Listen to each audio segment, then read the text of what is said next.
নমস্কার, আমি দেবজ্যোতি ওরফে রান্তু। আপনারা দেখছেন রান্তুর ছাদ বাগান। প্রতিদিন অভ্যাস মতো আজও আমি চলে এসেছি যে আমার যে থাই ভ্যারাইটির মিষ্টি তেঁতুল গাছটি রয়েছে, সেই মিষ্টি তেঁতুল গাছে ফুল আসতে শুরু করেছে।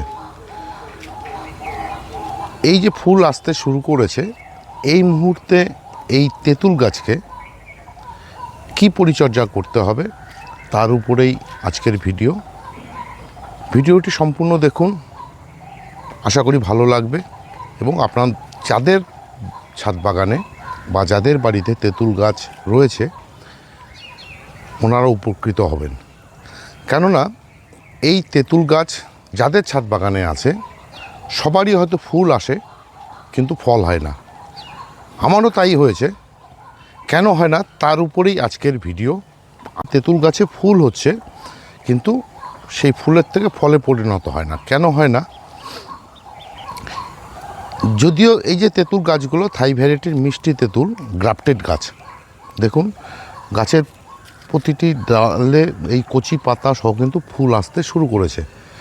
যেহেতু সন্ধ্যার সময় আমি সন্ধ্যার আগ মুহূর্তে যেহেতু আমি ভিডিও করছি, গাছের পাতাগুলো বেশিরভাগই মুজে যায় এই সন্ধ্যার আগ মুহূর্তে তেঁতুল গাছের। কিন্তু আপনারা দেখে ভালো করে দেখুন ভালো করে, এই যে প্রতিটি শাখায় প্রতিটি ডালে কিন্তু এই যে তেঁতুলের যে ফুল আসতে শুরু করেছে, একটু ভালো করে সেটাই দেখুন।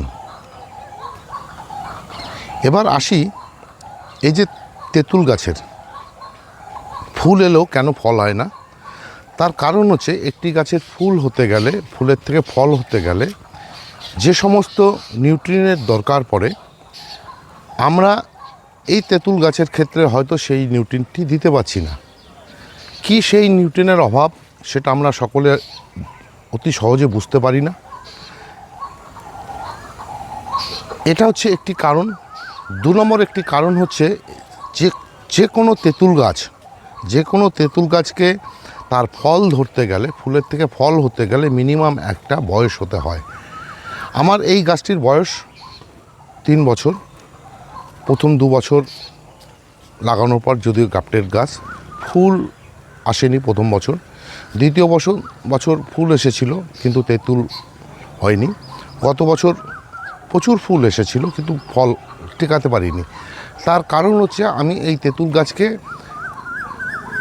সবার বাড়িতে যেমন তেঁতুল গাছ থাকে কোনো যত্ন লাগে না, মাটিতে পুঁতে দেওয়া থাকে, তেঁতুল আপনা আপনি হয়ে যায়। আমি কি করতাম, শুধু তেঁতুল গাছকে যেহেতু টবের মধ্যে থাকে, এদের খাবার দাবার খালি দিয়ে যেতাম, জল দিয়ে যেতাম। কিন্তু তারও পরেও যে বিশেষ কিছু পরিচর্যা থাকে সেটা খুব একটা আমার জানা ছিল না। আমি যখন দেখলাম যে ফুল হচ্ছে কিন্তু ফল হচ্ছে না, তারপর আমি যখন জানলাম বিষয়টি জানতে গিয়ে জানলাম তেঁতুল গাছের ফুল হতে গেলে, ফুলের থেকে ফল হতে গেলে মিনিমাম তাকে 4 থেকে 5 বছর বয়স হতে হবে গাছটির, যতই সে গ্রাফটেড গাছ হোক না কেন। এবং তেঁতুল গাছের ফুলের থেকে ফল হতে গেলে এমন কিছু নিউট্রিয়েন্ট দরকার যা আমরা এতদিন দেইনি বা দেওয়ার চেষ্টাও করিনি। কি সেই নিউট্রিয়েন্ট, এবং তারপরেও আরও কিছু পারিপার্শ্বিক বিষয় আছে, আমি একে একে সব তুলে ধরব।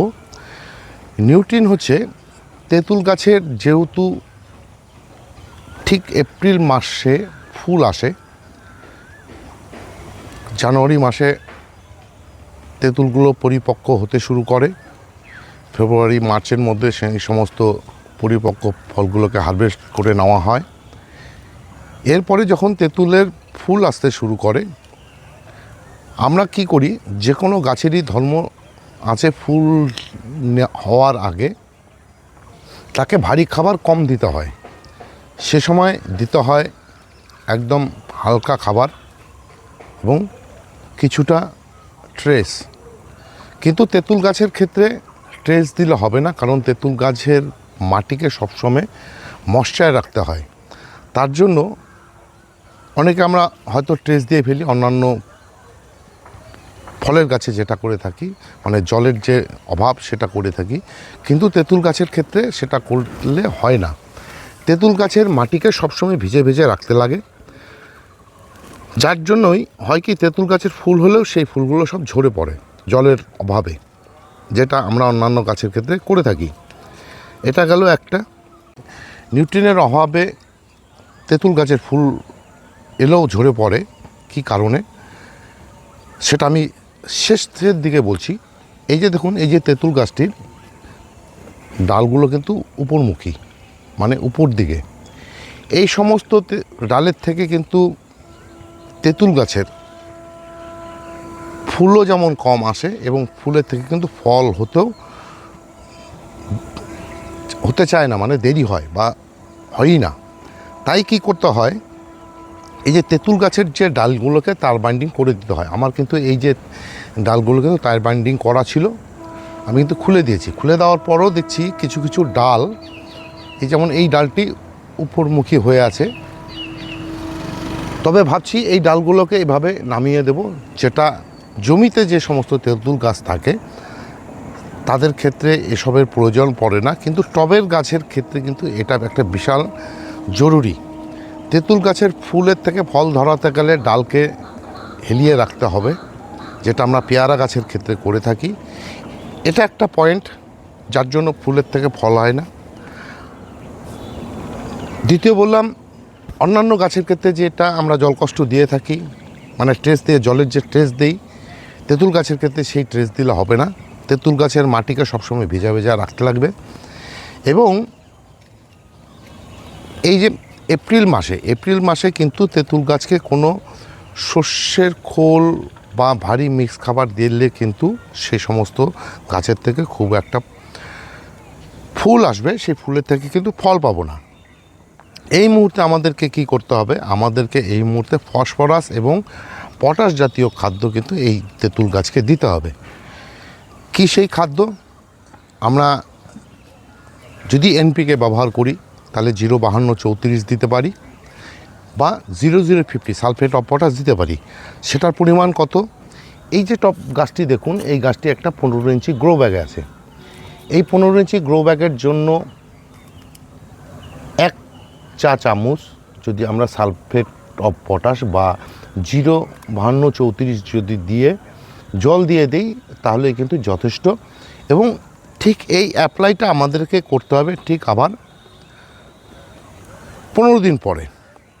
তার মাঝে কি করতে হবে, আমি যেমন তার মাঝে গত 6 তারিখে, এই এপ্রিলের 6 তারিখে আমি কিন্তু এই যে তেঁতুল গাছ সহ আমার যে সমস্ত ফলের গাছ রয়েছে, আমি কিন্তু সমস্ত গাছেই প্ল্যানোফিক্স ব্যবহার করেছি, মানে পিজিআর, যা কিনা এই যে তেঁতুল গাছের ফুল ফলকে আনতে সাহায্য করবে এবং যে সমস্ত ফুল ফল আসবে সে সমস্ত ফুল যেন টিকে ফলে পরিণত হয় সেটা করতে পারবে।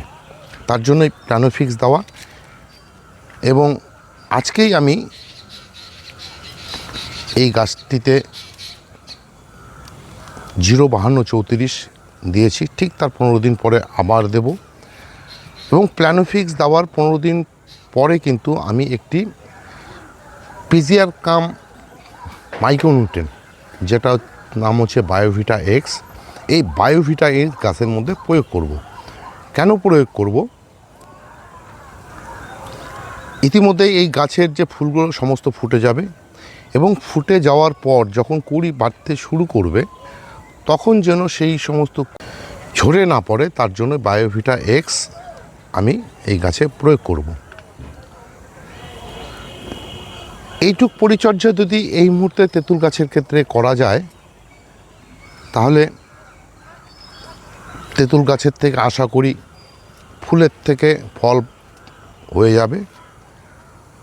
এবং আপনাদের কাছেও সেই আবেদন করছি, যার কাছের এই তেঁতুল গাছ রয়েছে আপনারাও ঠিক একই পরিচর্যা করুন, দেখা যাক কী হয়। এরপরে ফুলের থেকে যদি ফলে পরিণত হয় তখন আমি তার ভিডিও আপনাদের সামনে নিশ্চয়ই তুলে ধরব। এই ছিল আজকের ভিডিওটি যদি ভালো লেগে থাকে তাহলে একটি লাইক দেবেন, কমেন্ট করবেন, চ্যানেলটিকে বন্ধুবান্ধবের সঙ্গে শেয়ার করবেন এবং আমার এই চ্যানেলটি যদি আপনাদের সাবস্ক্রাইব করা না থাকে তবে অবশ্যই চ্যানেলটি সাবস্ক্রাইব করে নেবেন। কেননা প্রতিদিন দুপুর 1টায় আমার এই যে চ্যানেল রামপুর ছাদ বাগান, এই চ্যানেলে কোনো না কোনো ভিডিও চলেই আসে। সেই ভিডিও দেখতে বা পেতে চাইলে আমার এই যে চ্যানেল, এই চ্যানেলটিকে সাবস্ক্রাইব করে নিতে হবে। সবাইকে অশেষ অশেষ ধন্যবাদ এবং শুভেচ্ছা জানিয়ে আজকের এই ভিডিও শেষ করছি। সবাই ভালো থাকবেন, সুস্থ থাকবেন, সবুজের সাথে থাকবেন। ধন্যবাদ।